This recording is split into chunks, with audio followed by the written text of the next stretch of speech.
Hello, नमस्कार दोस्तों, जय हिंद। आप सभी का द आइडियल क्लासेज में स्वागत है। आज है 26 अक्टूबर और दिन है रविवार। तो हम लोग रविवार को वीकली रिवीजन करते हैं। तो आज हम लोग मंडे टू सैटरडे जो हम लोग करंट अफेयर पढ़े थे, उसका हम लोग वीकली रिवीजन करेंगे। तो चलते हम लोग अपना प्रश्न पर। तो खेलो इंडिया यूनिवर्सिटी गेम्स के 5वें संस्करण का आयोजन किस राज्य में किया जाएगा? तो ये आपका आंसर हो जाएगा राजस्थान। तो खेलो इंडिया यूनिवर्सिटी गेम्स का 5वां संस्करण 24 नवंबर से 5 दिसंबर 2025 तक राजस्थान के 7 शहरों में आयोजित किया जाएगा, जो कि जयपुर, अजमेर, उदयपुर, जोधपुर, बीकानेर, कोटा और भरतपुर में आयोजित किए जाएंगे। 12 दिनों तक चलने वाले इस यूनिवर्सिटी मीट में 5,000 से ज्यादा एथलीटों को हिस्सा लेने की उम्मीद है। ठीक है।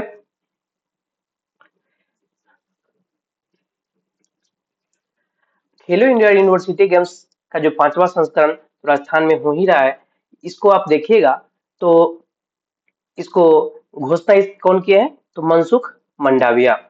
खेलो इंडिया यूनिवर्सिटी गेम्स का जो पहला संस्करण था, ये उड़ीसा में आयोजित हुआ था, दूसरा कर्नाटक में, तीसरा यूपी में और चौथा जो हुआ था, इसकी मेजबानी 7 राज्य किया था: असम, मेघालय, सिक्किम, त्रिपुरा, अरुणाचल प्रदेश, मिजोरम और नागालैंड।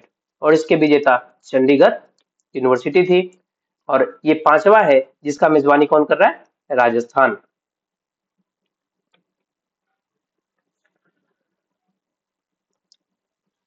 आप ये देख सकते हैं, खेलो इंडिया यूनिवर्सिटी गेम्स का 5वां संस्करण तो अभी बताए हैं। खेलो इंडिया यूथ गेम्स का सात संस्करण हुआ है। इसमें आपको 7वां याद रखना बहुत जरूरी है। इसका आयोजन बिहार किया है, टॉप पे महाराष्ट्र था और शुभंकर गजसिंह था। खेलो इंडिया पैरा गेम्स में जो इसका 2 एडिशन हुआ है और दोनों एडिशन आपको दिल्ली में ही हुआ है। दोनों का टॉप हरियाणा है और दोनों का शुभंकर भी उज्ज्वला है। तो आपको ये याद रखना बहुत ही आसान है।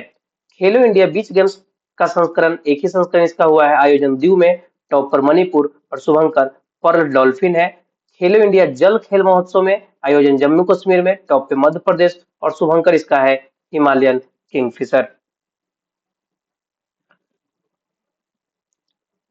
नेक्स्ट क्वेश्चन, भारत का पहला मानव अंतरिक्ष यान मिशन गगनयान किस वर्ष लॉन्च किया जाएगा? तो ये है आपका 2027 में। भारत का पहला मानव अंतरिक्ष यान मिशन गगनयान 2027 में लॉन्च होने की उम्मीद है। और इसरो के अध्यक्ष वी नारायणन के अनुसार पहला मानव युक्त मिशन 2027 की पहली तिमाही में लॉन्च होगा। 2027 में पहला मानव युक्त मिशन अंतरिक्ष यान को 2027 में ही लॉन्च करने की योजना है। और मानव रहित मिशन, तो इससे पहले 2025 के अंत में मानव रोबोट व्योमित्र व्योमित्र के साथ एक मानव रहित मिशन जीवन लॉन्च किया जाएगा। अगर ऑप्शन की बात कर ले तो 2030 भारत की जो मलेरिया मुक्ति का जो लक्ष्य है, ये 2030 तक है। 2035 की देखें तो इसरो का खुद का स्पेस स्टेशन बनाने का जो लक्ष्य है, वो 2035 तक है। और इंसानों को चंद्रमा पर भेजने का जो लक्ष्य है, वो 2040 तक है। इसरो की फॉर्मेशन ईयर 1969 है, मुख्यालय बेंगलुरु कर्नाटक और अध्यक्ष वी नारायणन है।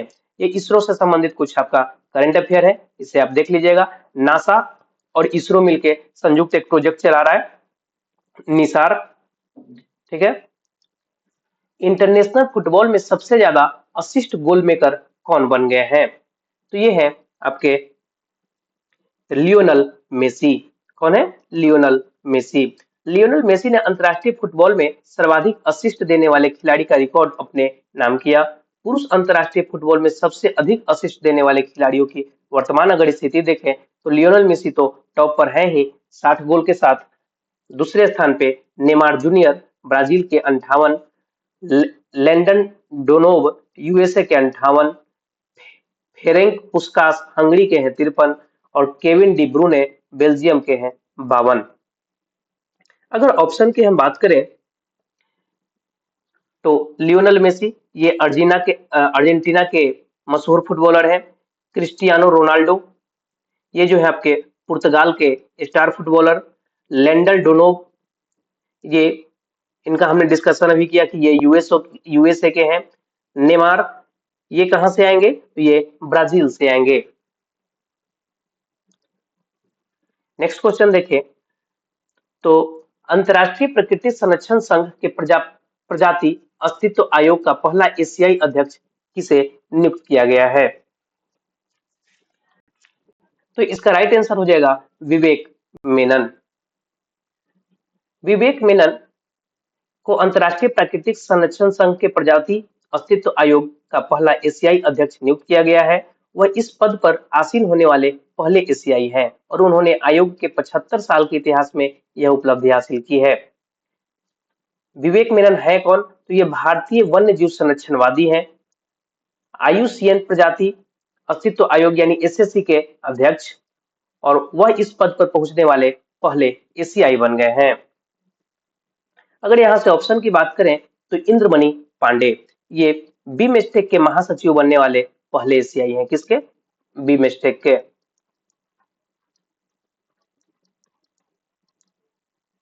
बीमस्टेक के महासचिव बनने वाले पहले एशियाई हैं। बीमस्टेक यानी bay of Bengal initiative for multi sector technical and economic corporation. Ajay Banga की बात करें तो ये वर्ल्ड बैंक के अध्यक्ष हैं, और सोनाली घोष आईयूसीएन, किसका, आईयूसीएन से पुरस्कार प्राप्त करने वाली, द्वारा अवार्ड पाने वाली ये पहली भारतीय बनी हैं।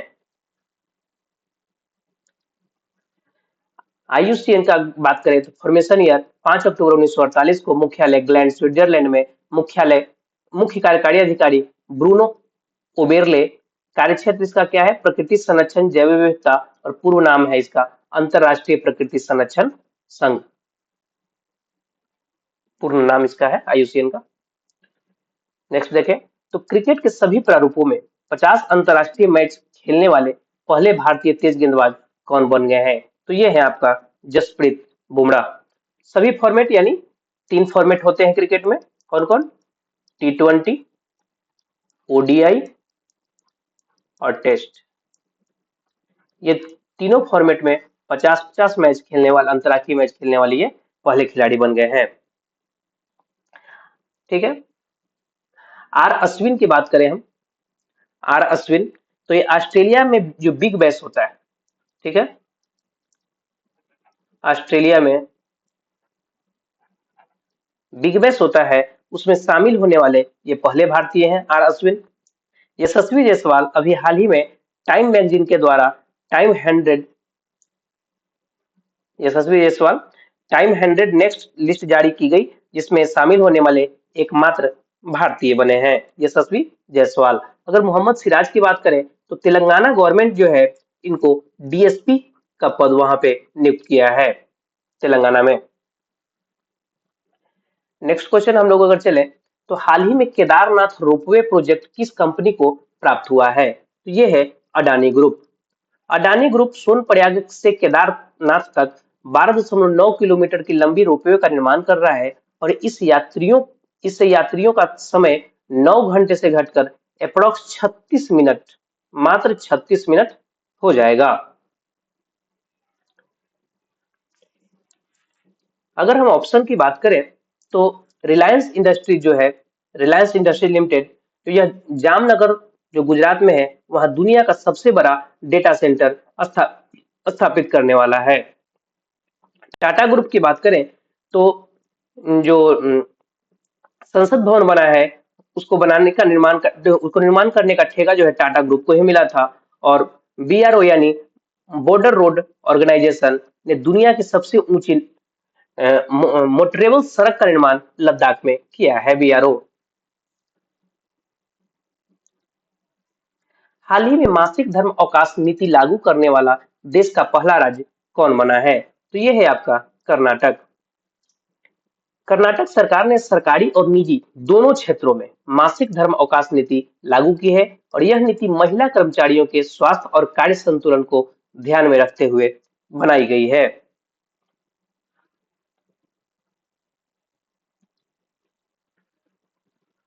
यह भारत का कुछ पहला, भारत में जो फर्स्ट है उससे संबंधित है कि भारत सरकारी कर्मचारियों के लिए सैबैटिकल लीव योजना शुरू करने वाला पहला राज्य आपका सिक्किम है।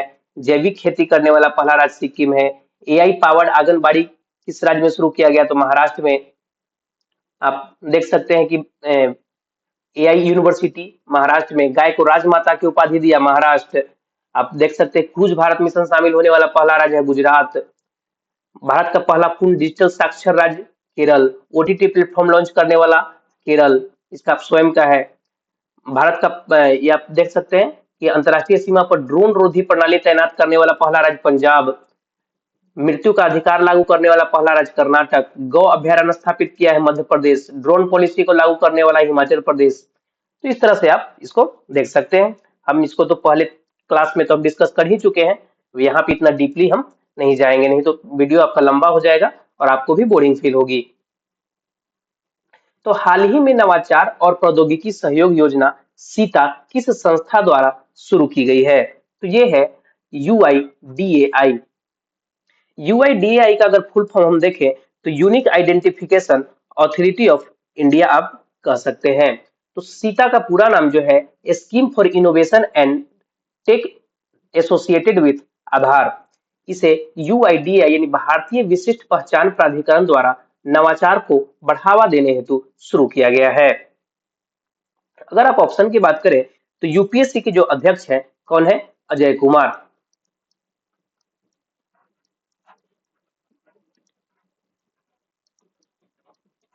कौन? अजय कुमार, जो कि रिसेंटली बने हैं। ठीक है। यूपीएससी जो है दो पोर्टल लॉन्च किया है, एक प्रतिभा सेतु पोर्टल और इसके अलावा इंटरव्यू।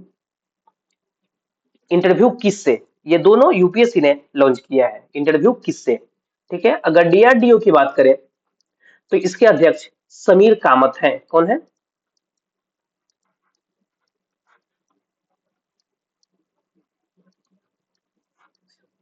समीर कामत, जिनका कार्यकाल 1 वर्ष के लिए बढ़ाया गया है।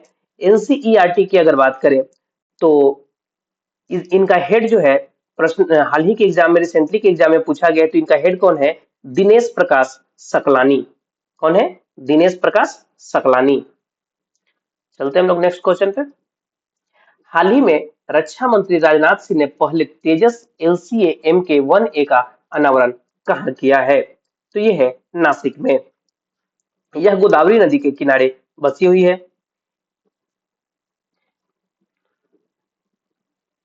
तेजस एलसीए MK-1A का अनावरण रक्षा मंत्री राजनाथ सिंह ने नासिक में किया। यह विमान HAL यानी हिंदुस्तान एरोनॉटिक्स लिमिटेड द्वारा निर्मित है।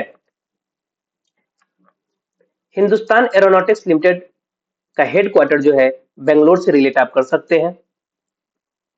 ठीक है। अहमदाबाद की अगर बात करें तो अहमदाबाद में दुनिया का सबसे बड़ा क्रिकेट स्टेडियम जो कि नरेंद्र मोदी क्रिकेट स्टेडियम है। अगर कोलकाता की बात करें तो पहला अंडर वाटर मेट्रो कोलकाता में चलाई गई।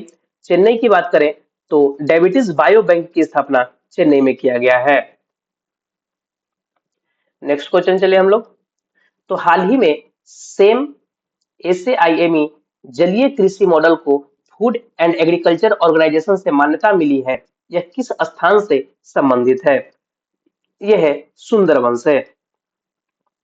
तो SAIME का अगर फुल फॉर्म देखें तो stands for sustainable aquacultural culture in mangrove ecosystem. यानी सेम जलीय कृषि मॉडल को खाद्य एवं कृषि संगठन द्वारा मान्यता दी गई है। किसके द्वारा? Food and agriculture organisation. अगर इसका फॉर्मेशन ईयर देखें फूड एंड एग्रीकल्चर ऑर्गेनाइजेशन का तो ये 16 अक्टूबर 1945 को इसका फॉर्मेशन ईयर है। और इसका अगर हेडक्वार्टर अगर देख ले हम तो ये आपका इटली रोम इटली में। रोम कहाँ? इटली में। ठीक है। नेक्स्ट क्वेश्चन चलते हैं।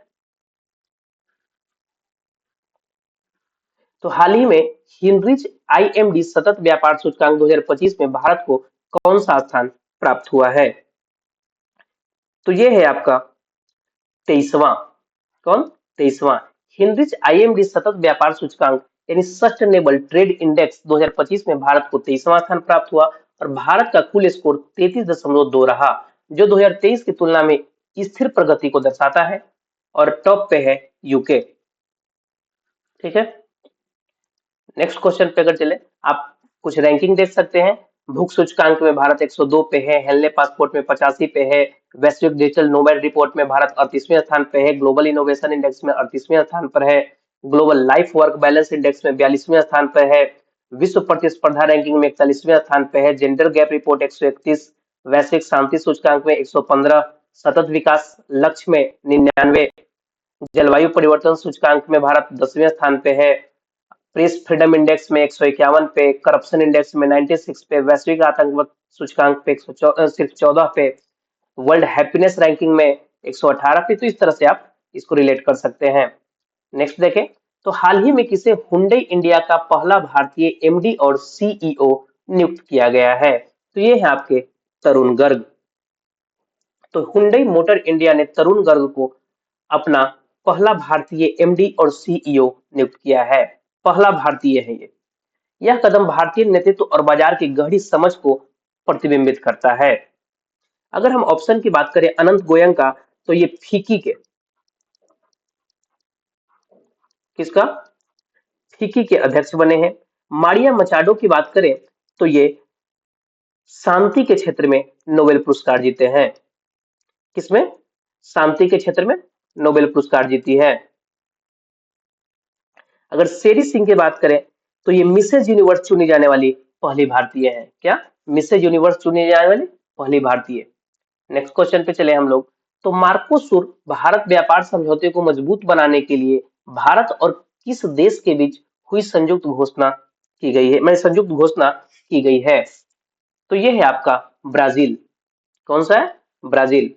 मार्कोसुर भारत व्यापार समझौते को मजबूत बनाने के लिए भारत और ब्राजील के बीच एक संयुक्त घोषणा की गई। 16 अक्टूबर 2025 को नई दिल्ली में हुई बैठक में दोनों देशों ने अपने मौजूदा अधिमान्य व्यापार समझौते को और गहरा करने में रुचि व्यक्त की ताकि व्यापार और निवेश को बढ़ाया जा सके। इस घोषणा में व्यापार और निवेश को बढ़ावा देने पर जोर दिया गया। दोनों पक्षों ने बातचीत को 1 साल के भीतर समाप्त करने का लक्ष्य रखा है। इस समझौते का उद्देश्य मार्कोसुर और भारत के बीच व्यापार और निवेश को मजबूत करना है। ठीक है, अगर हम ऑप्शन की बात करें थाईलैंड की, तो इसकी राजधानी बैंकॉक। बैंकॉक में इस साल का यानी छठे क्रम का, किस क्रम का? छठे क्रम का बीमस्टेक समिट आयोजित होगा। सिंगापुर की बात करें तो सिंगापुर के साथ भारत की सिम्बेक्स एक्सरसाइज चलता है। कौन? सिम्बेक्स। सिम्बेक्स एक्सरसाइज चलता है। साउथ कोरिया जो है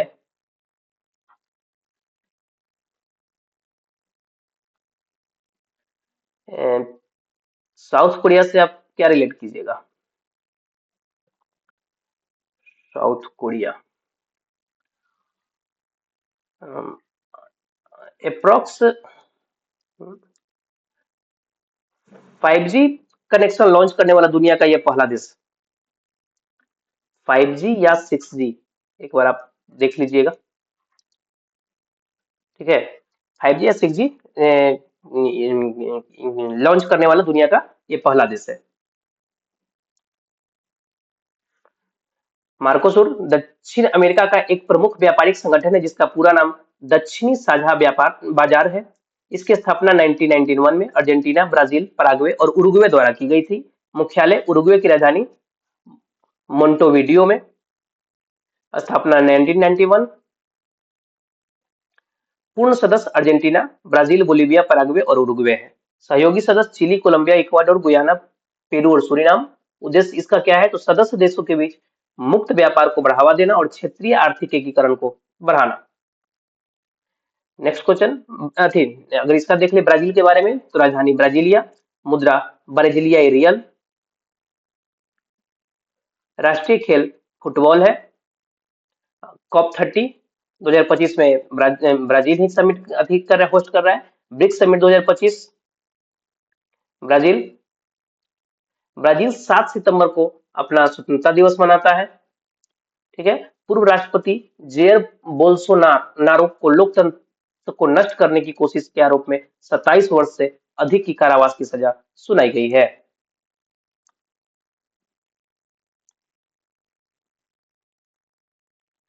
भारत ने कितने क्षेत्रों के लिए पहली बार कानूनी रूप से बाध्यकारी ग्रीन हाउस गैस उत्सर्जन तीव्रता लक्ष्य नियम 2025 जारी किए हैं? तो ये है आपके चार।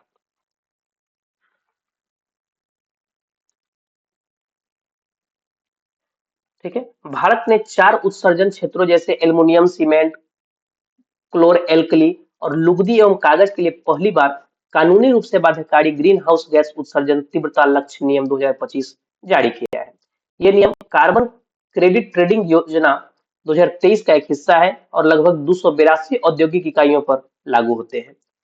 चार क्षेत्र कौन कौन है? एल्युमिनियम, सीमेंट, क्लोरएल्कली और लुगदी एवं कागज। लक्ष्य क्या है इसका? तो नियमों के तहत इन क्षेत्रों की औद्योगिक इकाइयों को उत्पादन की प्रति इकाई ग्रीन हाउस गैस उत्सर्जन की तीव्रता को कम करना। समाप्त करना चाहे तो इतना जल्दी समाप्त तो नहीं होगा, क्योंकि अगर फैक्ट्री है तो आपको कार्बन तो निकलेगा, ठीक है, ग्रीन हाउस गैस निकलेगा, लेकिन हाँ, इसे कम किया जा सकता है।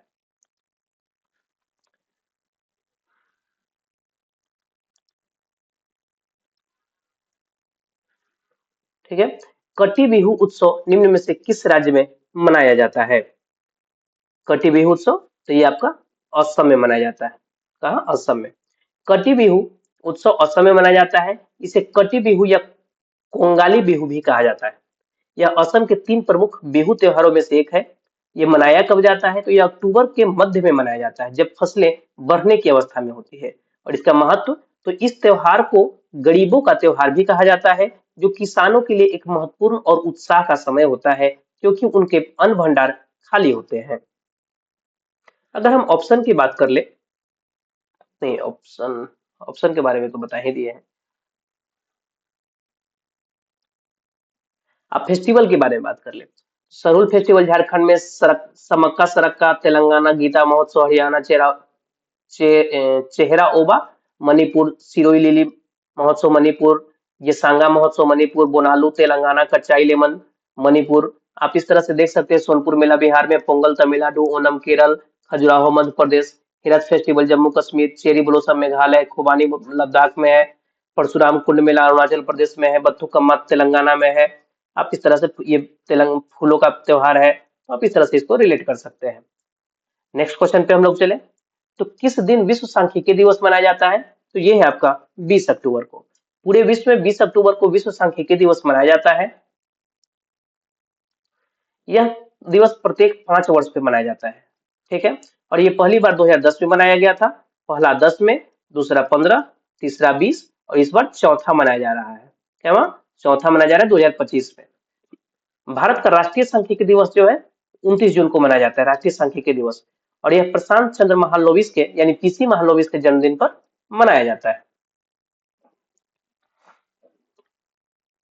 आप इंपॉर्टेंट डेट देख सकते हैं कि 1 अक्टूबर विश्व अंतर्राष्ट्रीय नागरिक दिवस, विश्व अंतर्राष्ट्रीय वरिष्ठ नागरिक दिवस। 2 अक्टूबर गांधी जयंती, लाल बहादुर शास्त्री जयंती। 4 अक्टूबर को विश्व पशु संरक्षण दिवस। 6 अक्टूबर, अक्टूबर के पहले सोमवार को विश्व पर्यावास दिवस। भारतीय वायु सेना दिवस 8 अक्टूबर को। विश्व मानसिक स्वास्थ्य दिवस 10 अक्टूबर। विश्व डाक दिवस 9 अक्टूबर। अंतर्राष्ट्रीय बालिका दिवस 11 अक्टूबर। आपदा जोखिम न्यूनीकरण के लिए अंतर्राष्ट्रीय दिवस 13 अक्टूबर। और विश्व खाद्य दिवस 16 अक्टूबर को मनाया जाता है। चर्चा में रही द ब्रह्मास्त्र अनसील्ड नामक किताब किसके द्वारा लिखी गई है? तो ये डी टी शिवानंदन, नहीं, डी शिवानंदन हो गए। ठीक है, डी शिवानंदन, इसको भी आप डी कर दीजिए। हो गया, D Sivanandan. The Brahmastra unsealed नामक किताब श्री डी शिवानंदन, आईपीएस सेवानिवृत्त जो है, रिटायर है, द्वारा लिखी गई है। यह किताब मुंबई को अंडरवर्ल्ड से मुक्त कराने के उनके अनुभवों पर आधारित है। ठीक है,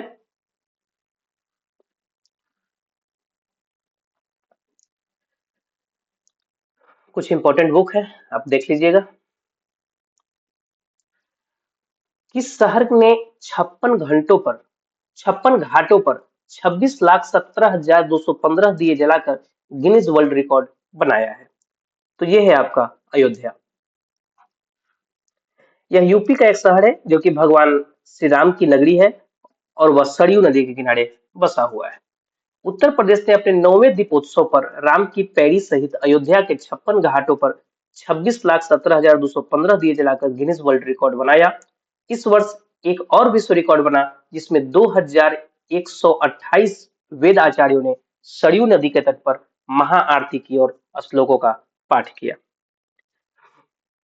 अगर ऑप्शन की हम बात करें, वाराणसी, तो यह गंगा नदी के किनारे बसा हुआ है और यहाँ दुनिया का सबसे बड़ा मेडिटेशन सेंटर सर्ववेद लॉन्च किया गया है। ठीक है। उज्जैन, उज्जैन जो है शिप्रा नदी के किनारे बसा हुआ है जहां देश का पहला वैदिक घड़ी हमने पढ़ा है जिसका नाम क्या है, विक्रम। और हरिद्वार की बात करें तो ये हरिद्वार गंगा नदी के किनारे बसा हुआ है।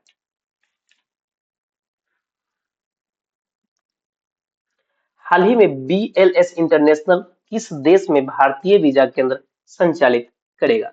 तो ये है आपका चाइना। ये बीएलएस इंटरनेशनल है ना, ये ई गवर्नेंस या सर्टिफिकेट आप कह सकते हैं, biometric e visa, biometric e visa, इस तरह के सभी मैटर्स को ये सॉल्यूशन प्रोवाइड करवाएगा जो बीएलएस इंटरनेशनल है। तो बीएलएस इंटरनेशनल को भारत के विदेश मंत्रालय द्वारा चीन में भारतीय वीजा केंद्र संचालित करने का अनुबंध मिला है और यह समझौता दोनों देशों के बीच जन से जन संबंधों को मजबूत करेगा।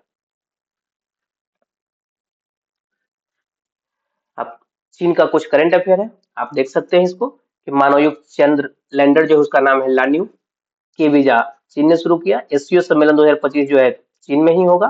टाइफून कोमे चीन में। विश्व खेलों के 12वें संस्करण का आयोजन चीन में हुआ। प्राकृतिक आपदाओं की निगरानी के लिए झांगहेंग 1-02 नामक उपग्रह लॉन्च किया है चीन। चीन ने एक नए स्टील्थ जेट J-36 का अनावरण किया है।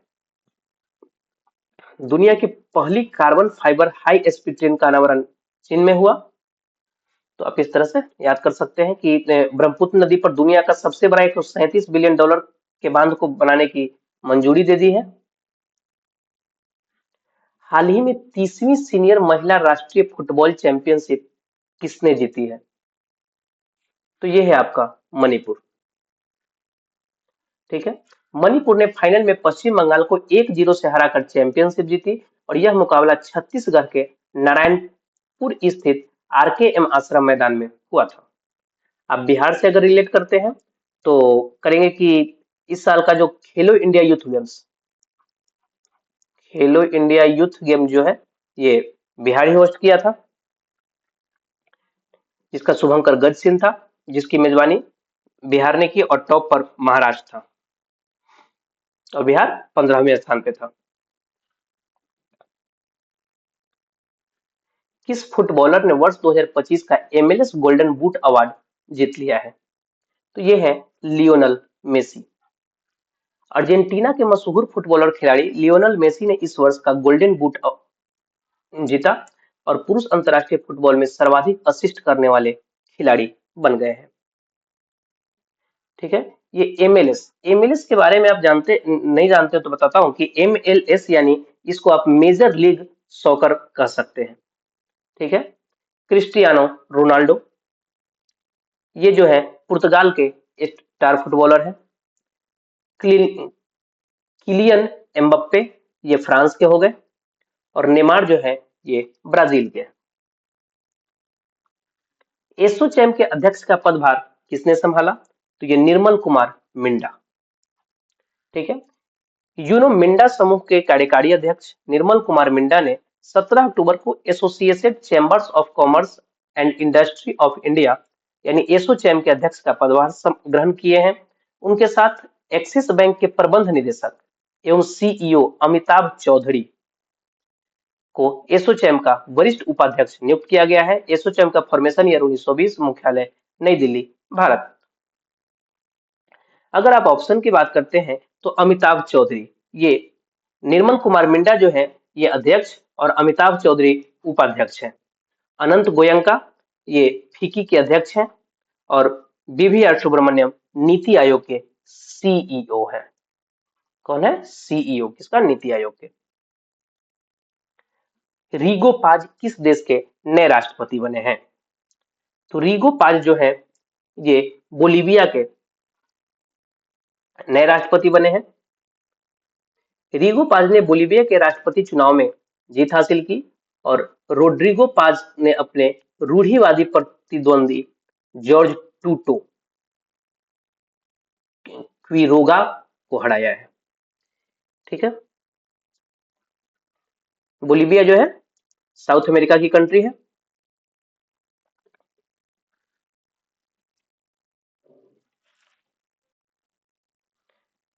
अगर ऑप्शन पे आप बात करें तो यहाँ पे कोलंबिया लिखा हुआ है। क्या? कोलंबिया। तो आप अगर इसको रिलेट करना चाहें तो कहाँ है कोलंबिया? ये है कोलंबिया, इक्वाडोर और ब्राजील। यहाँ से एक रेखा गुजरता है जो कि क्लास जब हम रेगुलर कर रहे थे उसमें भी आपको हम बतलाए थे। ठीक है, इसको इक्वेटर कहा जाता है यानी भूमध्य रेखा। ठीक है, तो ये जो भूमध्य रेखा है ये तीनों देशों से होकर गुजरता है। कौन कौन? कोलंबिया, इक्वाडोर और ब्राजील, ये तीनों देशों से होकर ये गुजरता है। ठीक है, बोलीविया की राजधानी सुक्रे, मुद्रा बोलीवियाई, बोलीवियानो। आप पेरू, पेरू को देख सकते हैं। अगर पेरू को आप मैप पे देखिएगा तो यहाँ पे पेरू कहाँ है? यहाँ पे पेरू है। ठीक है, ये ब्राजील हो गया। साउथ अमेरिका की सबसे बड़ी कंट्री है ब्राजील। ये हो गया आपका पेरू। और इसके जस्ट नीचे आपको दिखेगा चिली। ठीक है, तो चिली और इक्वाडोर ये दोनों देश जो है ये ब्राजील से अपना बॉर्डर साझा नहीं करता है। यानी इतना बड़ा देश जो महादेश है इसमें जितने भी देश हैं ये सभी देश ब्राजील से अपना बॉर्डर साझा करता है सिवाय किसका? इक्वाडोर और चिली के। ठीक है, यानी साउथ अमेरिका की मात्र दो ऐसी कंट्री है जो ब्राजील से अथी हाँ ब्राजील से अपना बॉर्डर साझा नहीं करता है। राष्ट्रपति आप देख लीजिएगा कि किस किस देश के कौन कौन राष्ट्रपति हैं। भारत यूरोपीय संघ ने 20 अक्टूबर 2025 को किस नए एजेंडा को स्वीकृति दी है? तो ये आपका है नया राजनीतिक ईयू यानी यूरोपियन यूनियन इंडिया एजेंडा। ठीक है, तो यूरोपियन यूनियन की परिषद ने 20 अक्टूबर 2025 को यूरोपियन कमीशन तथा उच्च प्रतिनिधि की ज्वाइंट कम्युनिकेशन के आधार पर नया रणनीतिक यूरोपियन यूनियन इंडिया एजेंडा को अपनाया जिसमें भारत ईयू के बीच राजनीतिक व्यापार आर्थिक शोध और नवाचार सुरक्षा रक्षा और कनेक्टिविटी क्षेत्रों में गहरे संबंध स्थापित करने का लक्ष्य है।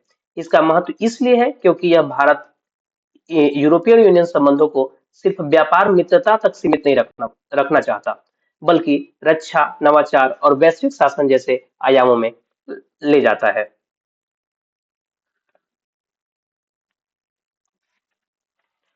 बोडो समुदाय के बाथो धर्म को अलग जनगणना कोड किस राज्य में मिला है?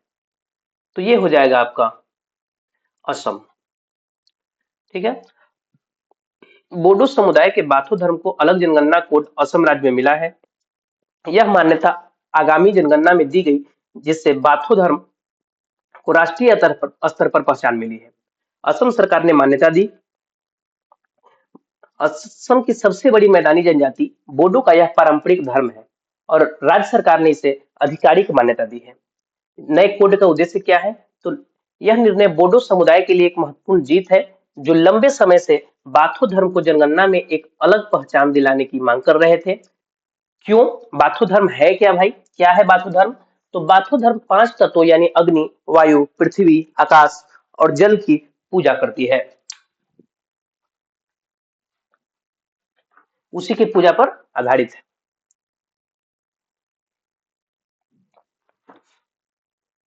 ठीक है, असम राजधानी दिसपुर, मुख्यमंत्री हेमंत बिश्व शर्मा। निजुत मोइना 2.0 असम का है। कटी बिहू गज मित्र योजना शुरू किया है। यूनेस्को की विश्व विरासत सूची में ऐतिहासिक म्यूजियम्स को शामिल किया गया। ट्रांसजेंडर समुदाय को ओबीसी का दर्जा दिया है। असम के एक नई पादप प्रजाति हेप, हेप्टालुरम आकस्मिक की खोज की गई है। एशियाई विकास बैंक ने किस बैंक के साथ $3 बिलियन एक्सपोजर एक्सचेंज समझौता किया है? तो ये है आपका वर्ल्ड बैंक। एशियाई विकास बैंक ने विश्व बैंक के साथ $3 बिलियन का एक्सपोजर एक्सचेंज समझौता किया है और इस समझौते का उद्देश्य एशिया और प्रशांत क्षेत्र में विकासशील देशों को ऋण देने की एशियाई डेवलपमेंट बैंक की क्षमता को बढ़ाना है।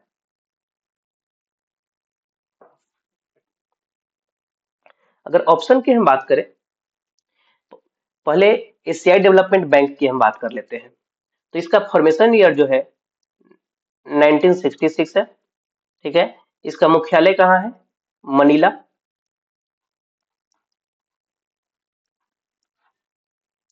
फिलीपीन में। अध्यक्ष मसातो कांडा। अध्यक्ष कौन है?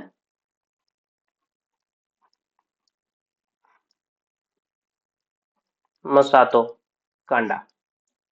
ठीक है। AIIB की अगर बात करें तो एशियाई इंफ्रास्ट्रक्चर इन्वेस्टमेंट बैंक है। ठीक है, इसका फुल फॉर्म। अगर इसकी बात करें तो इसका फॉर्मेशन ईयर 2016 में। और चाइना के बीजिंग में इसका हेडक्वार्टर। ठीक है।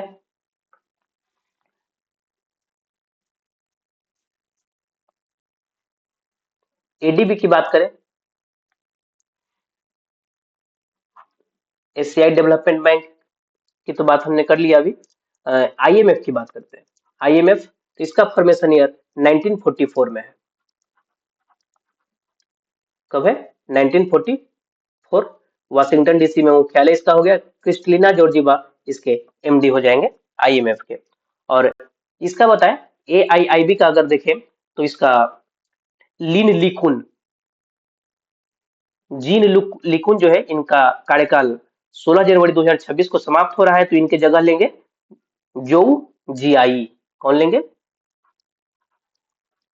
जो जियाई। ठीक है, 16 जनवरी 2026 से ये पदभार संभालेंगे। विश्व बैंक, फॉर्मेशन ईयर 1944, मुख्यालय वाशिंगटन डीसी, अध्यक्ष अजय बंगा। ADB की बात करें तो फॉर्मेशन ईयर 1966, मुख्यालय मनीला फिलीपीन और अध्यक्ष मसातो कांडा।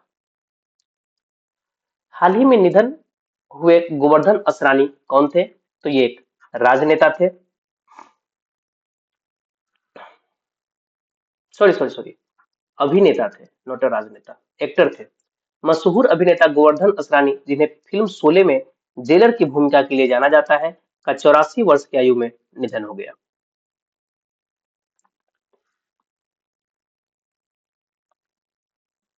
निधन में आप देख सकते हैं कि यामिनी कृष्णमूर्ति का निधन हो गया, जो भारतनाट्यम और कुचिपुड़ी से थे। ला गणेशन नागालैंड के राज्यपाल थे। स्लीपिंग प्रिंस जो है, और फ्रैंक कैप्रियो अच्छे जज के रूप में प्रसिद्ध है। Frank Caprio.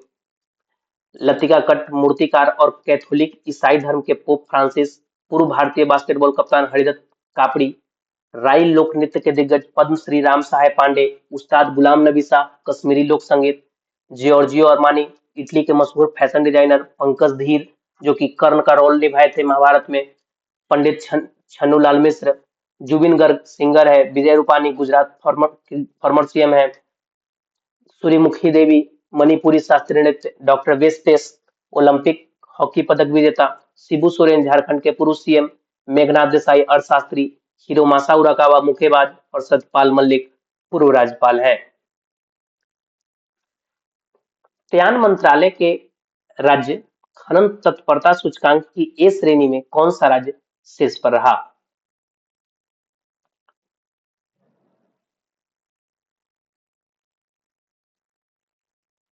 ठीक है। हाँ, क्या क्वेश्चन था कि मंत्रालय ने उद्यान मंत्रालय के राज्य खनन तत्परता सूचकांक की A श्रेणी में कौन सा राज्य शीर्ष पे रहा? तो ये आपका मध्य प्रदेश है। C ऑप्शन, यहाँ पे ऑप्शन छूट गया है। मध्य प्रदेश। दूसरे स्थान पे कौन है? राजस्थान। और तीसरे स्थान पे कौन है? गुजरात। राजस्थान और गुजरात दूसरे और तीसरे स्थान पर है। यह सूचकांक राज्यों को उनके खनिज भंडार के आधार पर 3 श्रेणियों में वर्गीकृत करता है। ठीक है।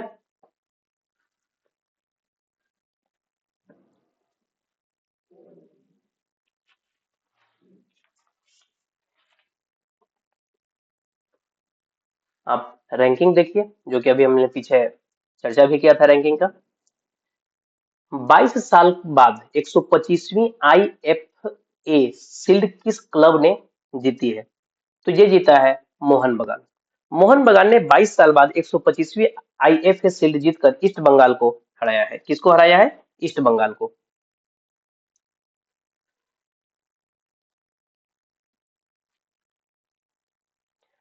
हाल ही में जापान का पर्सन्स ऑफ कल्चरल मेरिट पुरस्कार जीतने वाली पहली आवाज कलाकार, ठीक है, वॉइस आर्टिस्ट कौन बनी है? तो ये है मसाको नोजावा। ड्रैगन बॉल फ्रेंचाइजी के सोन गुकू की प्रसिद्ध आवाज मसाको नोजावा को जापान में 2025 पर्सन्स ऑफ कल्चरल मेरिट सम्मान प्राप्तकर्ताओं में से एक के रूप में चुना गया। इस तरह वह प्रतिष्ठित सांस्कृतिक पुरस्कार प्राप्त करने वाली पहली वॉइस आर्टिस्ट बन गई है। बानो मुश्ताक की बात करें तो इस साल का इंटरनेशनल बुकर अवार्ड जो है इनको मिला है, और इनका बुक क्या है?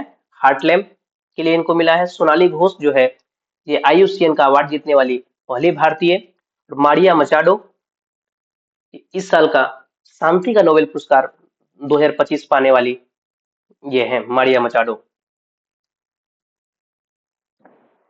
हाल ही में तीरंदाजी विश्व कप फाइनल में पदक जीतने वाली पहली भारतीय महिला कौन बनी? तो ये है ज्योति सुरेखा वेन्नम। भारतीय तीरंदाज ज्योति सुरेखा वेन्नम ने इतिहास रच दिया। वह विश्व कप फाइनल में पदक जीतने वाली पहली भारतीय महिला कंपाउंड तीरंदाज बन गई हैं। मीराबाई चानू की अगर बात करें तो वेट लिफ्टिंग यानी भारोत्तोलन से संबंधित है। मनु भाकर ये हो जाएंगे शूटिंग से संबंधित है, और भवानी देवी ये हो जाएंगे तलवारबाजी से संबंधित।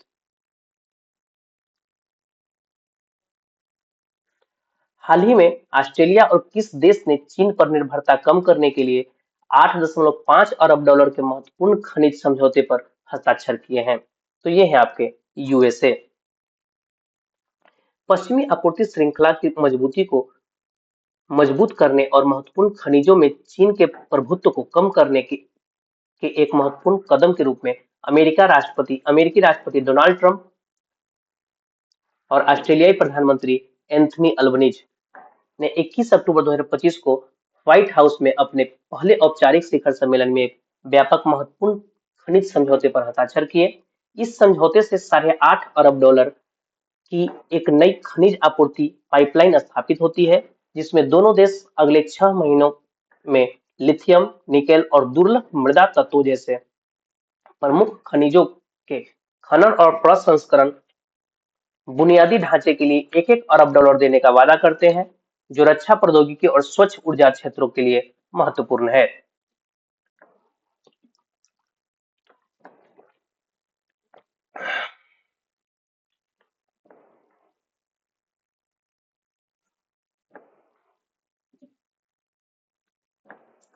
भारत और किस देश ने व्यापार, प्रौद्योगिकी और द्विपक्षीय सहयोग बढ़ाने के लिए एक रणनीतिक गठबंधन की घोषणा की है, जिसका लक्ष्य 2030 तक $20 अरब का व्यापार करना है? तो ये है आपका भारत और ब्राजील के साथ हुआ है। तो एक प्रमुख भू राजनीतिक घटनाक्रम में ब्राजील के राष्ट्रपति लुइज इनासियो लूला दा सिल्वा ने भारत के साथ एक रणनीतिक गठबंधन की घोषणा की है। इस कदम का उद्देश्य व्यापार, प्रौद्योगिकी और वैश्विक शासन में सहयोग को बढ़ावा देना है। यह घोषणा ब्राजील के उपराष्ट्रपति गिराल्डो अल्कमिन की हालिया भारत यात्रा के बाद की गई है, जो दक्षिण दक्षिण कूटनीति में एक महत्वपूर्ण मोड़ है।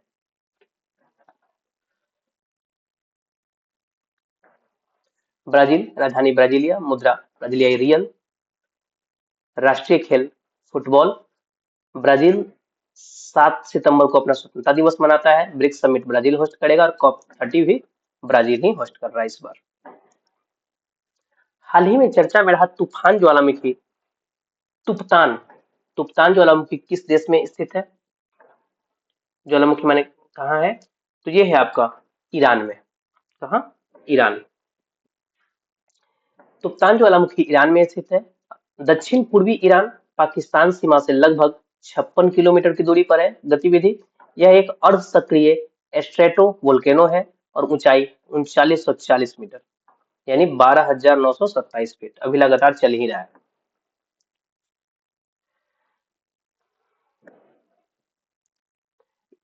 ईरान की राजधानी तेहरान तेहरान आधिकारिक भाषा फारसी, राष्ट्रपति मसूद पेजेस्कियन और मुद्रा ईरानी रियल। प्रधानमंत्री नरेंद्र मोदी ने किस युद्ध पोत पर दिवाली मनाई है? तो ये है आईएनएस विक्रांत। और ऑप्शन की बात कर ले तो आईएनएस विक्रमादित्य, क्या आईएनएस विक्रमादित्य, ये भी एक एयरक्राफ्ट कैरियर है और ये 16 नवंबर 2013 को 16 नवंबर 2013 को इंडियन नेवी में कमीशन किया गया था। आईएनएस अर्नाला, अगर इसकी बात करें तो आप इसे कह सकते हैं कि यह एक तरह का एंटी सबमरीन वारफेयर सेलो वाटरक्राफ्ट है। ठीक है। और आईएनएस वागसीर जो है यह प्रोजेक्ट 75 के तहत निर्मित छठा स्कॉर्पियन पनडुब्बी है। क्या? छठा, सिक्स स्कॉर्पियन पनडुब्बी है। स्कॉर्पियन पनडुब्बी।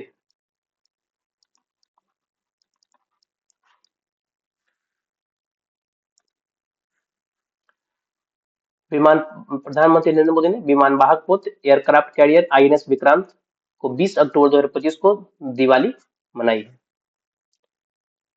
इसका निर्माण प्रोजेक्ट 71 के तहत 2009 में शुरू किया गया था। 2 सितंबर 2022 को प्रधानमंत्री नरेंद्र मोदी द्वारा नौसेना में कमीशन किया गया था और इसका डिजाइन जो है भारतीय नौसेना के युद्धपोत डिजाइन ब्यूरो द्वारा डिजाइन किया गया था।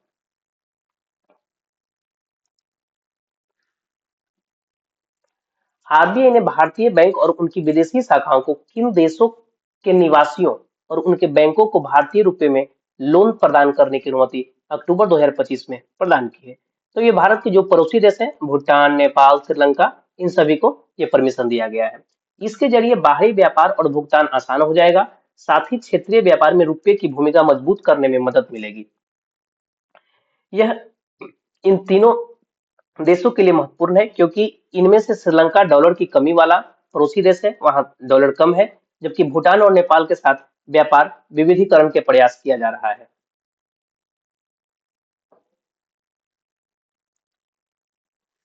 आरबीआई की बात करें तो मुख्यालय मुंबई, फॉर्मेशन ईयर 1935 1 अप्रैल, गवर्नर संजय मल्होत्रा, प्रथम गवर्नर सर ऑसबॉर्न स्मिथ, प्रथम भारतीय गवर्नर जो है सीडी देशमुख है।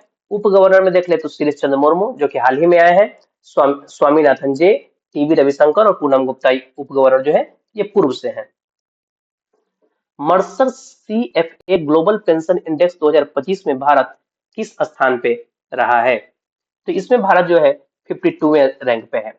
अक्टूबर 2025 में मर्सर ने चार्टर्ड फाइनेंशियल एनालिस्ट इंस्टीट्यूट और मोनाश सेंटर फॉर फाइनेंशियल स्टडीज के सहयोग से Mercer CFA institute global pension index में भारत इंडेक्स 2025 नामक एक रिपोर्ट जारी की। रिपोर्ट के अनुसार भारत 52वें स्थान पे है, जो सूचकांक में सबसे निचला स्थान है। समग्र सूचकांक ग्रेड डी यानी 100 में से मात्र 43.8 अंक प्राप्त हुआ है। नीदरलैंड 85.4 अंक के साथ टॉप पे, आइसलैंड 84 अंक के साथ दूसरे स्थान पे और डेनमार्क 82.3 अंकों के साथ तीसरे स्थान पे रहा है। ये आप रैंकिंग देख सकते हैं। ब्रिक्स अंतर्राष्ट्रीय पुरस्कार 2025 से किसे सम्मानित किया गया है? तो ये है आपके अबू सुफियान खारखारोव।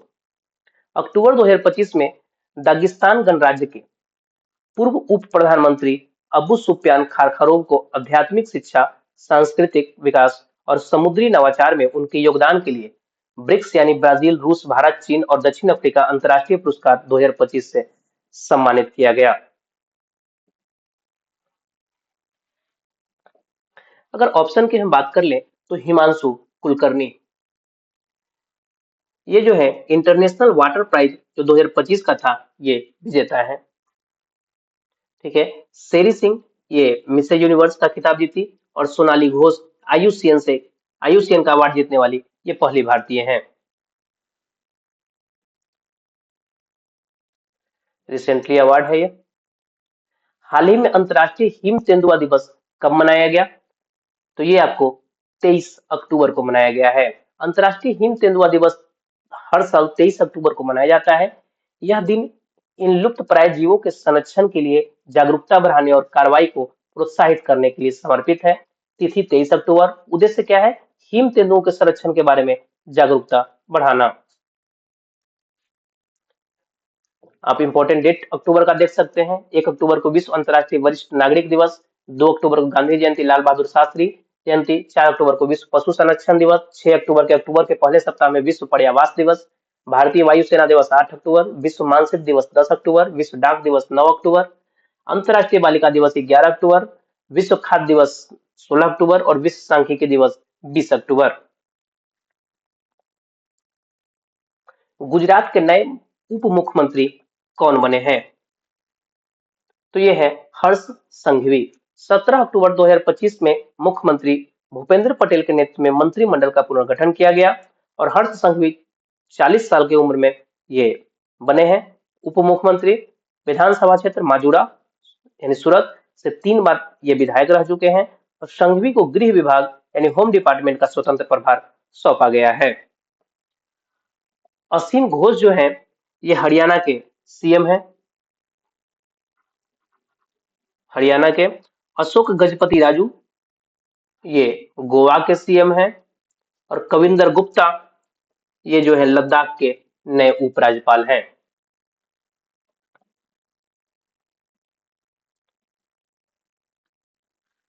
नवंबर 2025 में यूएनएफसीसीसी COP30 की आधिकारिक मेजबानी कौन सा देश करेगा? तो ये करेगा आपका ब्राजील। नवंबर 2025 में यूएनएफसीसी COP30 की आधिकारिक मेजबानी ब्राजील करेगा और यह सम्मेलन बेलेम शहर में आयोजित होगा। यह सम्मेलन 10 से 21 नवंबर 2025 तक चलेगा।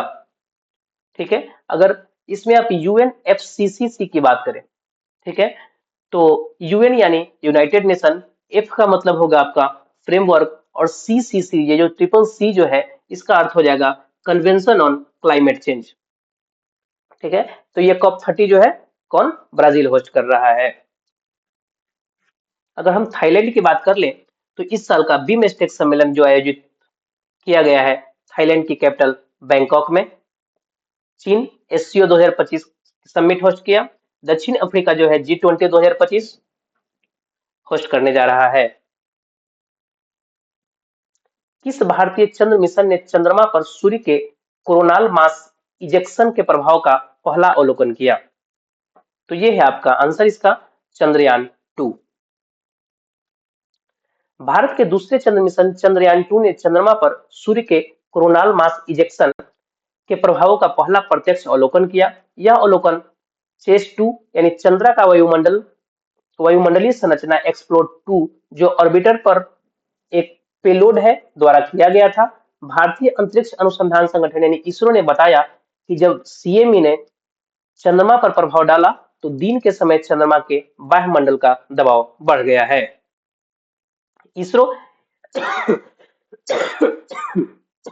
सॉरी दोस्तों, इसरो इसका फॉर्मेशन ईयर जो है आपका 1969 हो जाएगा और हेडक्वार्टर बेंगलोर कर्नाटक।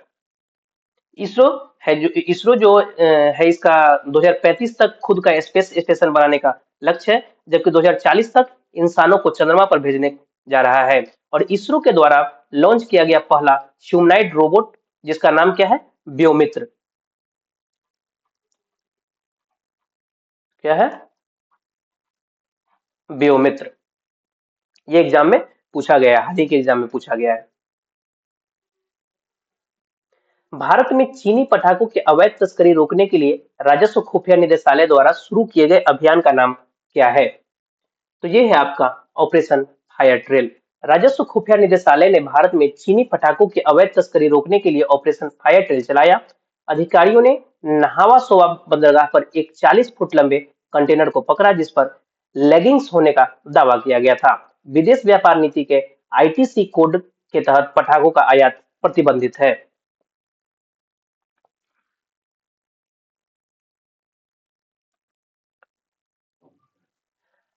हाल कुछ ऑपरेशन आप इंपॉर्टेंट ऑपरेशन देख सकते हैं। ऑपरेशन सिंदूर हो गया पाकिस्तान, ऑपरेशन ब्रह्मा हो गया Myanmar, operation Keller Jammu Kashmir, operation Nader Jammu Kashmir, operation Olivia ICG, operation Shiva Amarnath यात्रा से संबंधित है, operation wave spider Ukraine, operation black forest Chhattisgarh Telangana सीमा पर। इस तरह से आप ऑपरेशन को देख सकते हैं। इसको क्लास में हम डीपली में बता चुके हैं। हाल ही में किस राज्य के आदिलाबाद जिले के मुल्ला गुट्टा गांव में एक प्रायोगिक बांस रोपण परियोजना शुरू किया गया है? तो ये है आपका तेलंगाना। सतत विकास और जनजातीय कल्याण के एक प्रमुख अभियान के तहत ग्रीन इंडिया चैलेंज के पहल के तहत तेलंगाना के आदिलाबाद जिले के मुल्ला गुट्टा गांव में एक प्रायोगिक बांस रोपण परियोजना शुरू की गई है। इस परियोजना का उद्देश्य कोलम जनजाति, जो एक विशेष रूप से कमजोर जनजातीय समूह है, को बांस की खेती के पुनरुद्धार के माध्यम से पुनर्जीवित करना है, जो उनकी सामाजिक आर्थिक गतिविधियों का केंद्र है। ग्रीन इंडिया चैलेंज एक राष्ट्रीय आंदोलन है जो वनीकरण और पर्यावरण संरक्षण के लिए प्रतिबद्ध है।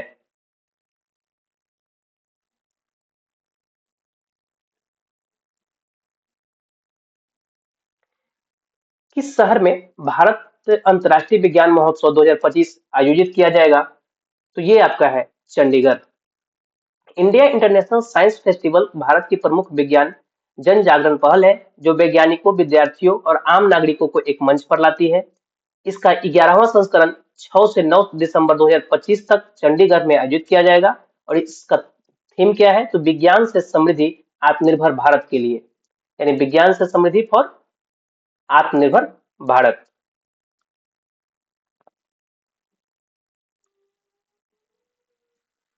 नेशनल इवेंट अगर कुछ देख ले जो कि भारत में समिट हुआ है, तो ग्लोबल फिनटेक फेस्ट मुंबई, 8वां इंटरनेशनल सोलर अलायंस बैठक दिल्ली, ई गवर्नेंस पर 28वां राष्ट्रीय सम्मेलन 2025 विशाखापट्टनम, भारत अंतर्राष्ट्रीय चावल सम्मेलन 2025 नई दिल्ली, विश्व सागौन सम्मेलन 2025 केरल में पहला बार हुआ है, 5वें तटरक्षक वैश्विक शिखर सम्मेलन 2027 चेन्नई तमिलनाडु, दूसरे बिमस्टेक बंदरगाह सम्मेलन का उद्घाटन विशाखापट्टनम आंध्र प्रदेश, और वेब्स नामक दुनिया का सबसे बड़ा इंटरटेनमेंट सम्मेलन मुंबई, और रायसीना डायलॉग न्यू दिल्ली।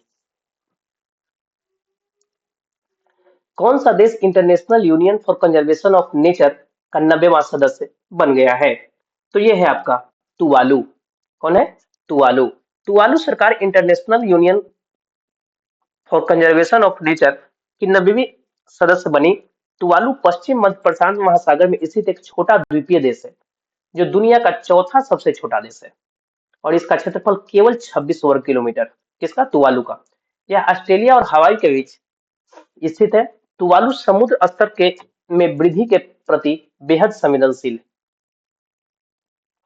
है। अगर हम ऑप्शन की बात कर ले तो स्वीडन। नाटो का 32 क्रम का जो समिट है, सॉरी 32 क्रम का ये सदस्य बना है नाटो का।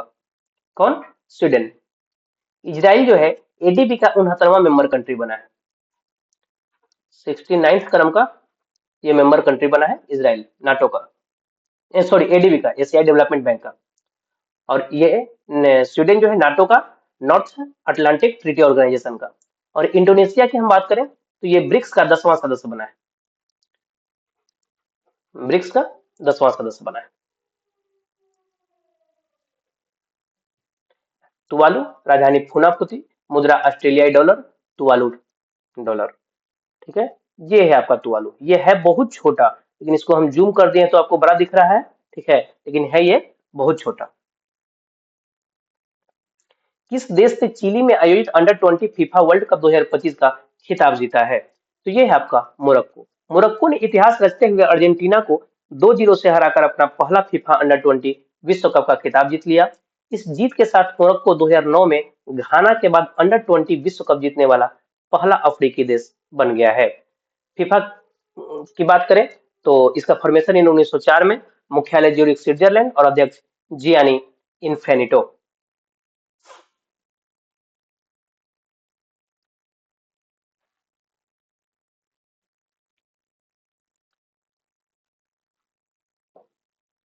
फीफा जो है आप अंतर्राष्ट्रीय स्तर पर फुटबॉल का जो रेगुलेट करती है ये फीफा ही करती है। और फीफा का वर्ल्ड कप जो होना है वो कहाँ होगा नेक्स्ट 2026 में। 2026 में एक तो होना है और एक 2027 में। ठीक है, दो होना है, एक 2026 में और एक 2027 में। दो वर्ल्ड कप होना है, एक मेल, ये मेल का और ये फीमेल का। ठीक है, जो पुरुष वाला जो होगा, महिला वाला होगा ब्राजील में।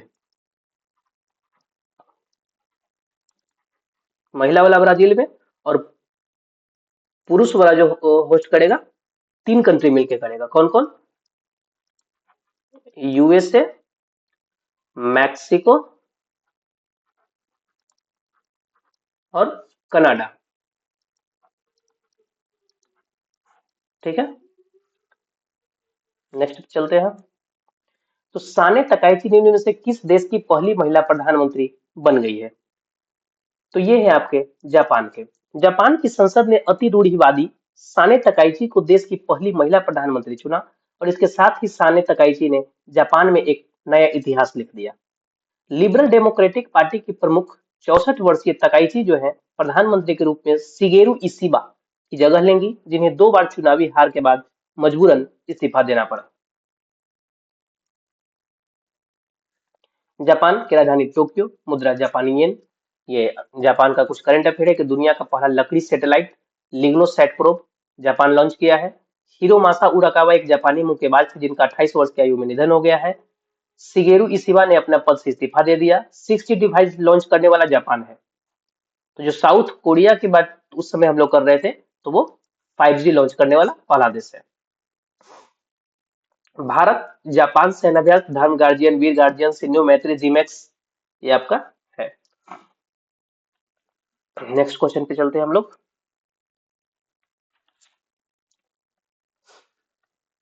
ये कुछ देश के प्रधानमंत्री हैं, आप एक इनको जरूर एक बार देख लीजिएगा।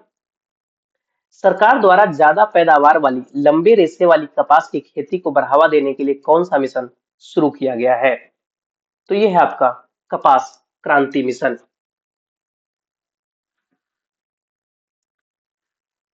सरकार ने ज्यादा पैदावार वाली लंबे रेशे वाली कपास की खेती को बढ़ावा देने के लिए कपास क्रांति मिशन शुरू किया। इस मिशन के तहत हाई डेंसिटी प्लांटेशन जैसी तकनीकों को बढ़ावा दिया जा रहा है।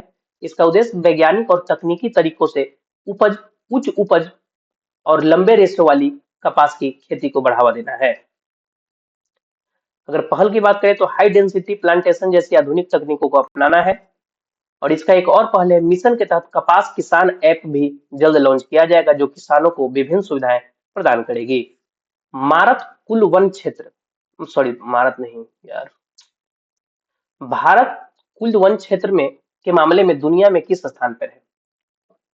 ठीक है, तो भारत जो है 9वें स्थान पर है। फूड एंड एग्रीकल्चर ऑर्गेनाइजेशन द्वारा बाली में जारी ग्लोबल फॉरेस्ट रिसोर्सेज असेसमेंट 2025 के अनुसार भारत कुल वन क्षेत्र के मामले में विश्व में 9वें स्थान पर पहुंच गया है। और साथ ही वार्षिक वन क्षेत्र वृद्धि में देश ने अपना तीसरा स्थान कायम रखा है। फूड एंड एग्रीकल्चर ऑर्गेनाइजेशन की बात करें तो इसका फॉर्मेशन ईयर 1945 है और इसका जो मुख्यालय है इटली रोम में है। अगर ऑप्शन की बात कर ले तो पांचवें क्रम, ये जो है मिलिट्री एक्सपेंडिचर रिपोर्ट में भारत जो है 5वें स्थान पे है और टॉप पे कौन है? यूएसए, मिलिट्री एक्सपेंडिचर में। छठे क्रम की अगर बात करें तो अभी हाल ही में क्लाइमेट रिस्क रिपोर्ट रिलीज हुआ है, इसमें भारत छठे स्थान पे है और टॉप पे जो है डोमिनिका रहा। 10वें स्थान की अगर हम बात करें तो क्लाइमेट चेंज पर performance climate change performance index में भारत 10वें स्थान पर है और टॉप पे है डेनमार्क। किस ओलंपिक पदक विजेता को मानद लेफ्टिनेंट कर्नल से सम्मानित किया गया? तो ये नीरज चोपड़ा है। जेवलिन थ्रोअर, जो 2 बार ओलंपिक पदक विजेता नीरज चोपड़ा को भारतीय सेना की टेरिटोरियल आर्मी में मानद लेफ्टिनेंट कर्नल के पद से सम्मानित किया गया है। 2016 में भारतीय सेना की राजपूताना राइफल्स रेजिमेंट में इनको शामिल किया गया था और 2020 में टोक्यो ओलंपिक में इतिहास रचते हुए ट्रैक एंड फील्ड में भारत का पहला ओलंपिक स्वर्ण पदक जीता और 2024 के पेरिस ओलंपिक में रजत पदक और 23 की वर्ल्ड एथलेटिक्स चैंपियन में स्वर्ण पदक जीतकर देश का नाम गौरव किया था, नाम बढ़ाया था। और उनका अपना पर्सनल जो जेवलिन थ्रो का डिस्टेंस है 90.23 मीटर का व्यक्तिगत सर्वश्रेष्ठ है। 2025 कर भारतीय एथलेटिक्स इतिहास में नया मील का पत्थर स्थापित कर दिया है।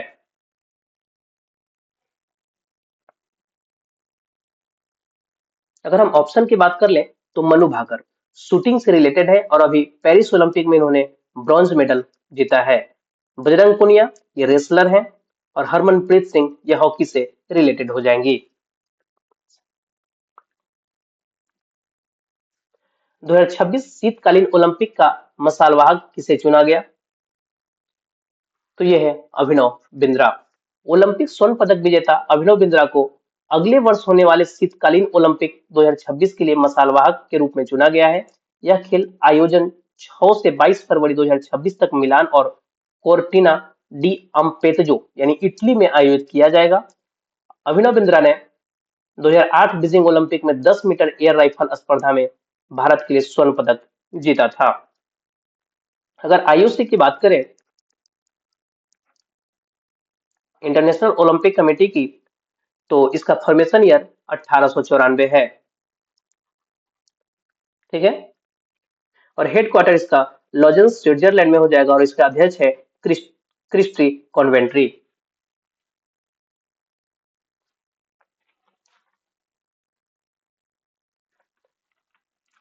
अगर आप बात करें तो क्या कहलाता है, ओलंपिक जो है 2 तरह का होता है, एक समर ओलंपिक और एक विंटर ओलंपिक। ठीक है, तो जैसे कि 2020 में हुआ समर ओलंपिक, कब? 2020 में, जो कि जापान में हुआ था, जापान के टोक्यो में। और अगला हुआ 2024 में।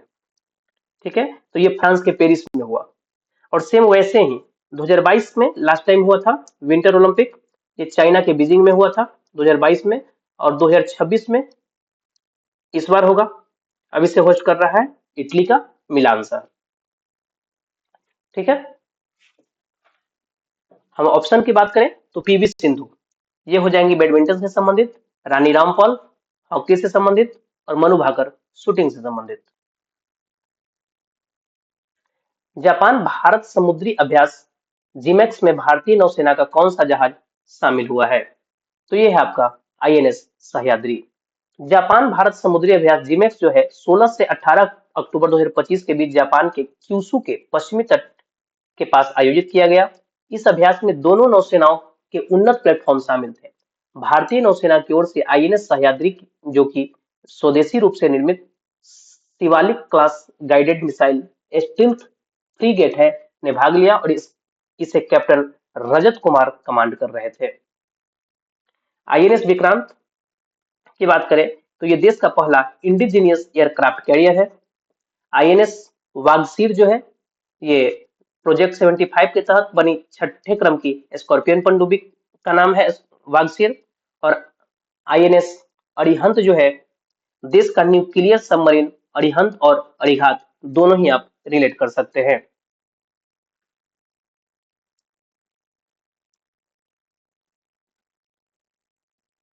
भारत और यूनाइटेड किंगडम ने हाल ही में किस नए वैज्ञानिक फेलोशिप कार्यक्रम की शुरुआत की है? तो ये है आपका, इसका आंसर हो जाएगा Ramanujan junior researcher programme. Bharat और यूनाइटेड किंगडम ने संयुक्त रूप से रामानुजन जूनियर रिसर्चर प्रोग्राम की शुरुआत की है और यह एक नया वैज्ञानिक विनियम विनिमय फेलोशिप कार्यक्रम है जिसका उद्देश्य गणित और सैद्धांतिक भौतिकी के क्षेत्र में युवा भारतीय प्रतिभाओं को प्रोत्साहित करना है।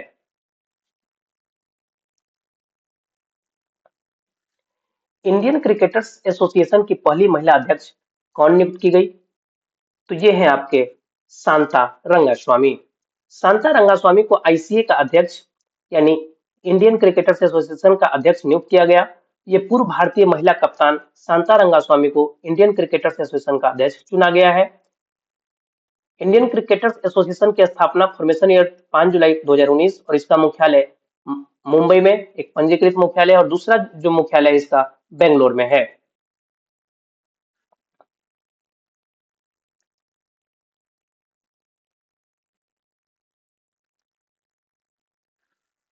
डियानी एडुल्जी की बात करें तो ये आईसीसी हॉल ऑफ फेम में शामिल होने वाली पहली भारतीय महिला क्रिकेटर है और डियानी एल्डुजी के बाद नीतू शेखर को भी शामिल किया गया है इसमें। शेखा नासिर की बात करें, शेखा नासिर की तो ये यूनाइटेड नेशन वर्ल्ड टूरिज्म की पहली महिला महासचिव बनी है और क्रिस्टी कोवेंट्री जो है ये इंटरनेशनल ओलंपिक कमेटी की पहली महिला अध्यक्ष क्रिस्टी कोवेंट्री बनी है। ये शेखा नासिर जो है ये बिलोंग करती है यूएई से और जबकि क्रिस्टी कोवेंट्री जो है ये जिम्बाब्वे से बिलोंग करती हैं।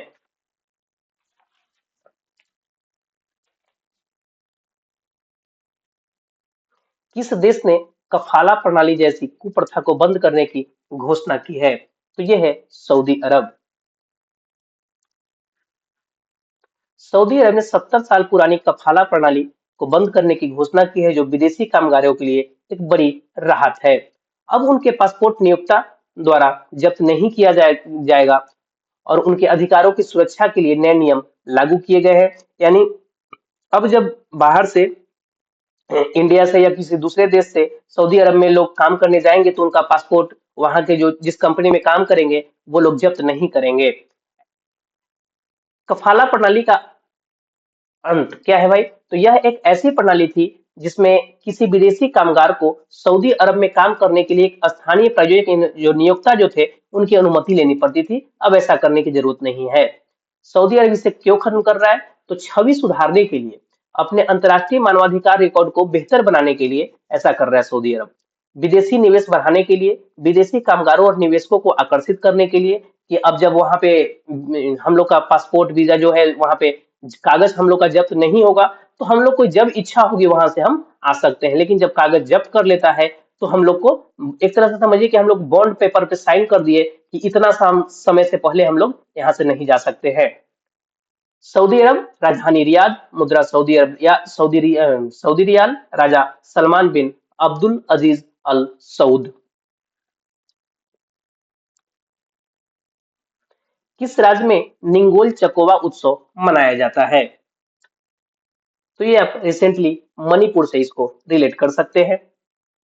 निंगोल चकोबा मणिपुर का एक संवेदनशील और सांस्कृतिक रूप से समृद्ध पर्व विवाहित महिलाओं और उनके भाइयों और पैतृक परिवारों यानी उनके जो मैके हैं उन परिवारों के बीच मजबूत पारिवारिक बंधन का उत्सव है। इसका अर्थ देखें तो निंगोल चकोबा नाम दो शब्द से मिलकर बना है। निंगोल और चकोबा, निंगोल का अर्थ है विवाहित बेटियों, बेटियां या महिलाएं और चकोबा का अर्थ है साथ में भोज करना।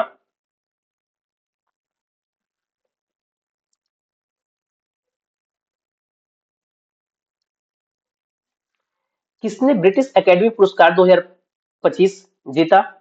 तो ये है सुनील अमृत, भारतीय मूल के इतिहासकार। और ये येल विश्वविद्यालय यूएसए में जो येल विश्वविद्यालय है उसमें इतिहास के प्रोफेसर रह चुके हैं सुनील अमृत। उनकी नवीनतम पुस्तक the burning earth and environmental history of the last 500 years के लिए प्रतिष्ठित ब्रिटिश एकेडमी बुक प्राइज से इनको सम्मानित किया गया है। अगर हम हिमांशु कुलकर्णी की बात करें तो इन्होंने इंटरनेशनल वाटर प्राइज अपने नाम किया है 2025 का। सोनाली घोष आईयूसीएन का पुरस्कार जीतने वाली पहली भारतीय बनी और बानू मुश्ताक इस साल का इंटरनेशनल बुकर अवार्ड अपने नाम की है। इनको किस बुक के लिए? तो हार्ट लैम्प के लिए।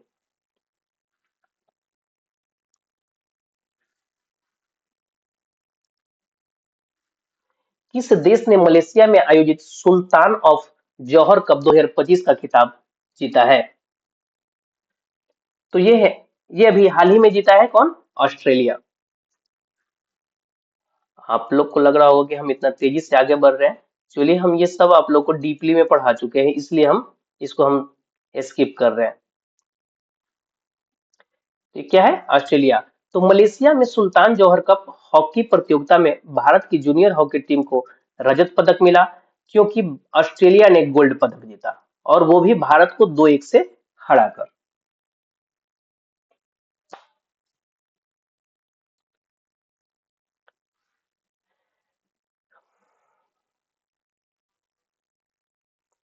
किससे वर्ल्ड इंटेलेक्चुअल प्रॉपर्टी ऑर्गेनाइजेशन के एडवाइजरी बोर्ड ऑफ जजेस का पहला भारतीय चेयरमैन नियुक्त किया गया है? तो ये हैं आपके प्रतिभा एम सिंह। दिल्ली उच्च न्यायालय के न्यायमूर्ति प्रतिभा एम सिंह को विश्व बौद्धिक संपदा संगठन के एडवाइजरी बोर्ड ऑफ जजेस के पहले भारतीय अध्यक्ष के रूप में नियुक्त किया गया। वह 2025 से 27 के कार्यकाल के लिए यह पद संभालेगी और इस महत्वपूर्ण पद पर भारत से नियुक्त होने वाली पहली व्यक्ति हैं। इनका कार्यकाल जो है 2025 से 27 तक, और महत्व, वह यह पद संभालने वाली पहली भारतीय न्यायाधीश है। किसे भारत का पहला अत्यंत गरीबी मुक्त राज्य घोषित किया गया है? तो ये है केरल। संयुक्त राष्ट्र विकास कार्यक्रम और ऑक्सफोर्ड गरीबी एवं मानव विकास पहल ने वर्ष 2025 का वैश्विक बहुआयामी गरीबी सूचकांक overlapping hardships, poverty and climate hazard शीर्षक के तहत प्रकाशित किया गया। भारत के सामाजिक विकास इतिहास में एक मील का पत्थर स्थापित करते हुए केरल अब आधिकारिक रूप से अत्यंत गरीबी मुक्त राज्य घोषित किया गया है। यह घोषणा मुख्यमंत्री पिनरई विजयन द्वारा 1 नवंबर 2025 को तिरुवनंतपुरम के सेंट्रल स्टेडियम में एक सार्वजनिक समारोह में किया जाएगा। अगर ऑप्शन की बात कर लें तो तमिलनाडु पहला हॉर्नबिल संरक्षण केंद्र तमिलनाडु में बनेगा। बिहार पहले डिजिटल वोटिंग करने वाला राज्य बना। एमपी पहला गौ अभ्यारण्य आपको एमपी से रिलेट करना है।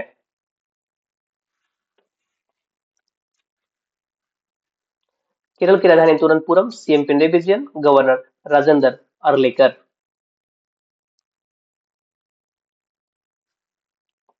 लो carbon tech mining,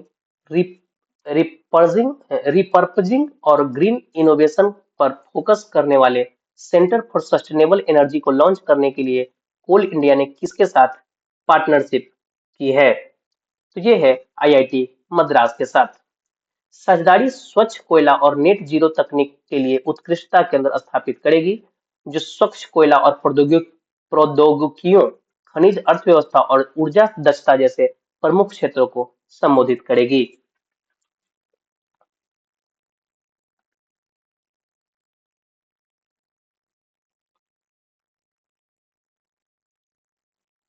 real time बाद पूर्वानुमान प्रणाली शुरू करने वाला भारत का पहला शहर बन गया है। कौन? तो यह है चेन्नई। शहरी आपदा प्रबंधन को मजबूत करने की दिशा में एक बड़ा कदम उठाते हुए चेन्नई भारत का पहला शहर बन गया, जिसने पूरी तरह से रियल टाइम फ्लड फोरकास्टिंग और स्पैटियल डिसीजन सपोर्ट सिस्टम को लागू किया है। अगर हम ऑप्शन की बात कर लें तो चंडीगढ़ पहला स्लम फ्री सिटी बना है। केरल की बात करें, कोच्चि, तो ये केरल के कोच्चि में देश का पहला सोलर बोट सूर्यांशु को लॉन्च किया गया है। और उज्जैन जो है, पहला वैदिक घड़ी उज्जैन में स्थापित किया गया, जिसका नाम विक्रम है। ये भारत में पहले शहर की डिस्कशन यहाँ पे किया गया है, देख सकते हैं इसको। हाल ही में किस देश ने आसियान की अध्यक्षता संभाली है? तो ये है आपका मलेशिया। कौन है? मलेशिया। आसियान समिट 2025 26 से 2025 26 से 28 अक्टूबर 2025 तक कुआलालंपुर मलेशिया में होगी आसियान समिट। मलेशिया इस महत्वपूर्ण क्षेत्रीय समिट की मेजबानी कर रहा है, ठीक है, जिसमें सभी आसियान कंट्री शामिल होंगे। तो अब ये अध्यक्ष बन चुका है, कौन? मलेशिया, ठीक है, यानी लीडरशिप है वो मलेशिया संभालेगा, जिससे कि मलेशिया के इतिहास में ये सबसे बड़ी डिप्लोमेटिक सभाओं में से एक बन जाएगा। इस समिट में व्यापार, सुरक्षा और भू राजनीतिक चुनौती सहित प्रमुख क्षेत्रीय मुद्दों पर चर्चा की जाएगी।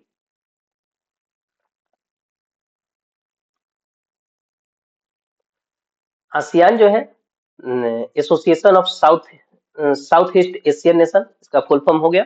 मुख्यालय जकार्ता, इंडोनेशिया। स्थापना 8 अगस्त 1967, बैंकॉक, थाईलैंड। मलेशिया की राजधानी देखें तो कुआलालंपुर। संघीय क्षेत्र, आधिकारिक भाषा मलय और प्रधानमंत्री अनवर इब्राहिम। अब यहाँ से याद रखें कि आसियान का मेंबर जो है भारत नहीं है। वेरी इंपॉर्टेंट क्वेश्चन है कि क्वेश्चन पूछ देता है कि किस जो सम्मेलन, कौन सा क्या कहलाता है, जैसे आसियान हो गया, आपको नाटो हो गया, तो ये सब का सदस्य भारत है कि नहीं, इस तरह का क्वेश्चन आ जाता है। तो इसमें भारत इसका सदस्य आसियान का नहीं है, और इसमें 10 मेंबर कंट्री है। कितने? 10 मेंबर कंट्री, जो कि आप मैप से देख सकते हैं। इसके लिए हम मैप ऐड किए हैं। तो म्यांमार, ठीक है, Myanmar, Thailand, Cambodia, Vietnam, Laos, Malaysia, Singapore, Brunei, Indonesia और फिलीपीन। ठीक है, ये 10 हो गए।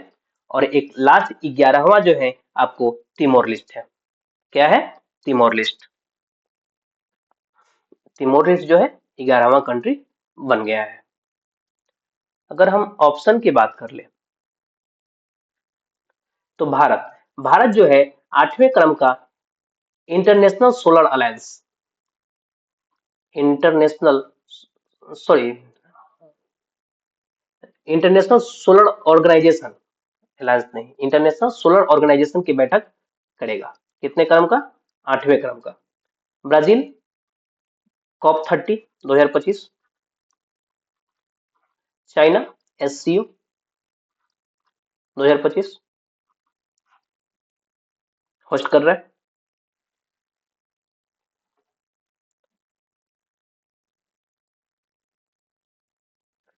मलेशिया की राजधानी कोलालमपुर। मुद्रा मलेशिया रिंगिट। प्रधानमंत्री अनवर इब्राहिम। कुछ करंट अफेयर अगर देख लें हम लोग, तो मलेशिया ने राइट बैंक लॉन्च किया, जो दुनिया का पहला एआई संचालित बैंक है। मलेशिया ने भारत को अपना सबसे बड़ा पाम ऑयल बीज आयातक घोषित किया। मलेशिया की राजधानी कुआलालंपुर में 26 मई को 46वां आसियान शिखर सम्मेलन की शुरुआत हुई। भारत और मलेशिया के बीच हड़िमो शक्ति, कौन सा? हड़िमो शक्ति नामक संयुक्त सैन्य अभ्यास होता है। और एचएएल ने मलेशिया में ऑफिस खोला है, हिंदुस्तान एरोनॉटिक्स लिमिटेड। इस तरह से हम लोग का आज का रिवीजन क्लास समाप्त होता है। धन्यवाद। आपको ये वीडियो अच्छा लगे तो इसे लाइक करें, चैनल को सब्सक्राइब करें और इसे अधिक से अधिक शेयर करें, ताकि आपके साथ साथ आपके दोस्त भाई बंधु को भी इस क्लास का बेनिफिट मिले और फ्यूचर में होने वाले सभी एग्जामों में आपको काम आए और सफलता हासिल हो। धन्यवाद।